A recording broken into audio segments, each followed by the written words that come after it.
أخرى تلتقون مع لقاءات. ضيفتنا اليوم وجه معروف في طنطان، حليمة أمغيار، الإطار بالتعاون الوطني، عضو المجلس الوطني للتجمع الوطني للأحرار، مستشارة بالمجلس البلدي ورئيسة لجنة. في البداية وبعد دست كل يتكلم عن المناصفة، هل ترين بلادنا مؤهلة لهذه المناصفة؟ أولا مرحبا وسهلا بكم عندنا. وصحيح كل يتكلم عن المناصفة.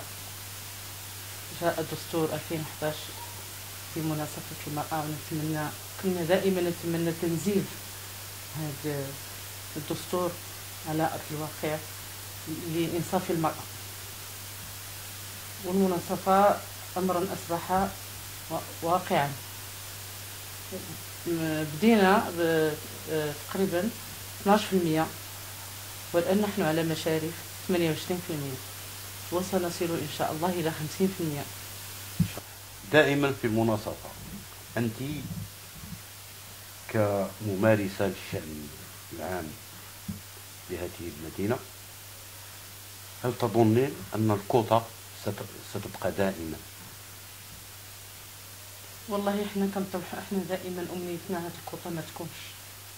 احنا هاد الكوطه انا شخصيا ولا كل النساء ولا حتى حركات نسائيه اللي كانت تنادي دائما بمناصفه المراه، لان هذه الكوطه هي بمثابه امتياز، اولا بحال المراه اذا ما كانتش الكوطه ما عندهاش وجود لا في الحق السياسي ولا في مراكز القرار ولا حتى في المجالس البلديه ولا الجماعات ولا الجهات ولا المجالس الاقليميه.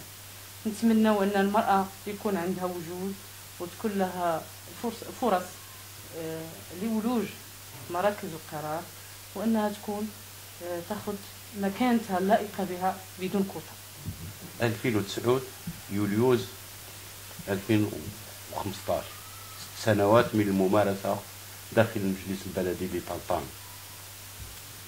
ماذا غير تسيير الشأن العام المحلي في حليمة؟ أعتبر دخولي إلى المجلس البلدي أعتبره قيمة مضافة، بحيث لم يقتصر دوري على رفع اليد أو المصادقة أو لتأسيس المشهد كما يقولون، بل ساهمت باقتراح نقط داخل جدول أعمال الدورات. وأكثر من ذلك أنني أترأس لجنة مهمة، لجنة التعمير، والحمد لله أنني عطيت فيها ولقيت راسي فيها، لأنني كنت كنشوف الواقع من قبل، كنت كنشوف المجالس بواحد الصورة من قبل، ولكن ملي جيت لأرض الواقع لقيت شي حاجة أخرى.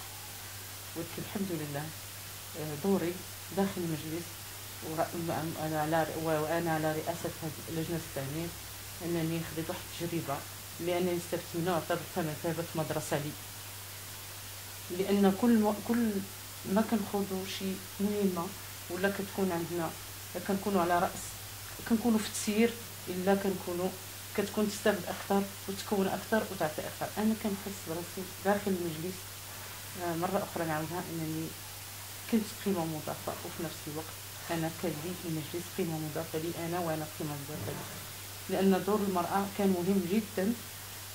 تكون داخل هذه المجالس لها مسؤولية، وإذا تكون على رأس اللجان وتكون في التسيير وتكون لها دور مهم في تسيير الشأن المحلي. لقيت راسي أنني الحمد لله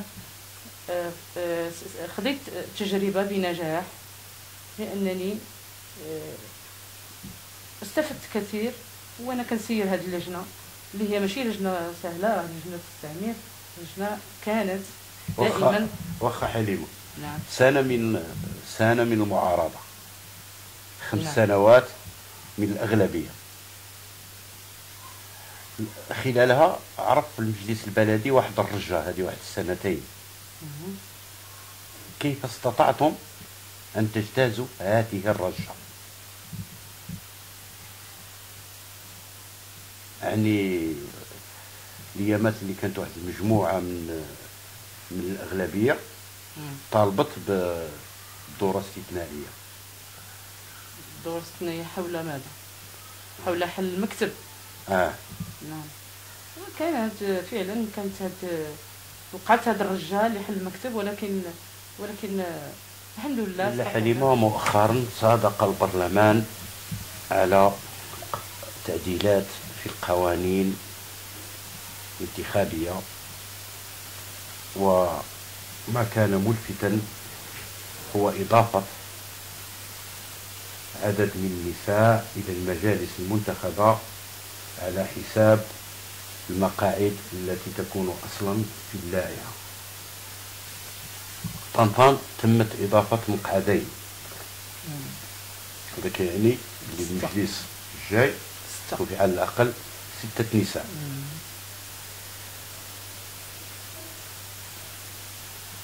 بناء على التجربة اللي دازت، هل ترين أن النساء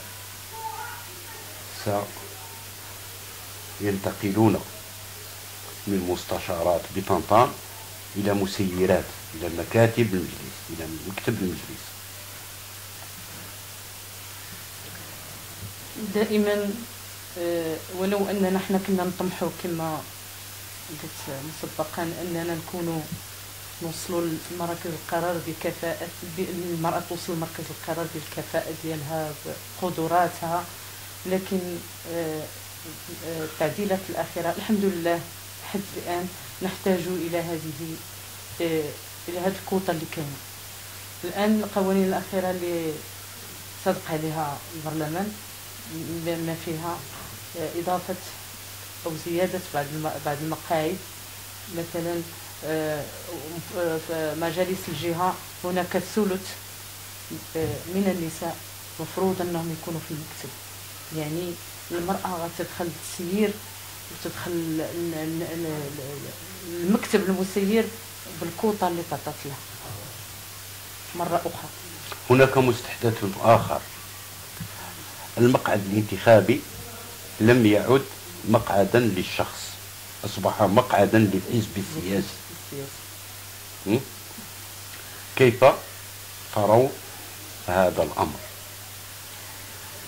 والله أنا شخصيا كيبان لي هذا الأمر كيبان لي مهم جدا، لأنه غادي يحد من الزبونية ومن المحسوبية وحتى من الإغراءات اللي كاينة. أقولي هذه البيع والشراء من البيع والشراء غادي يحد منه. الحمد لله أنك تصوت على الحزب، مفروض على المرشح يصوت على المرشح ديال الحزب ديالو، ما يقدرش يمشي هكا كما مفروض عليه حتى إلى ما يمكنش له، لأن إلى قام صوت على حزب آخر يمكن تحيد منه حتى العضوية. هذه في القانون هذا أنا كتبان لي شي حاجة إيجابية. قبل أن نختم، هناك إشاعة، كاين واحد الإشاعة عليك في الشارع كتقول بأنك غيرتي التجمع الوطني للأحرار، اش كتقول على هذا الشيء؟ لا أساس لهذه الإشاعات من الصحة. صحيح أنا سمعت هذه الإشاعات لكن لا أساس لها من الصحة. أنا عضو مجلس الوطني حزب التجمع الوطني للأحرار، عضو مجلس الجهوي للحزب التجمع الوطني للأحرار، ومناضلة في الحزب التجمع الوطني للأحرار، وأنا لي أقدمية في حزبي، وأنا عضوة في المجلس البلدي بهذا الحزب ترشحت، والقانون كيمنع عليا أنني نمشي من حزب لحزب. هذا ما يمكنش، وهذه غير إشاعة لا أساس لها منه. نفكر في كلمة شي حاجة باغي تقوليها للقراء نتاعنا المتابعين. نعم، كنقدم شكري لهذا البرنامج اللي هو برنامج نشيط جدا، برنامج لقاءات اللي متبع الشأن العام والشأن المحلي، ومن خلاله المواطن كيعرف شنو كاين في الساحة السياسية، وكنشكروه بزاف على المجهودات اللي كيقوم بها في إيصال المعلومة للمواطن.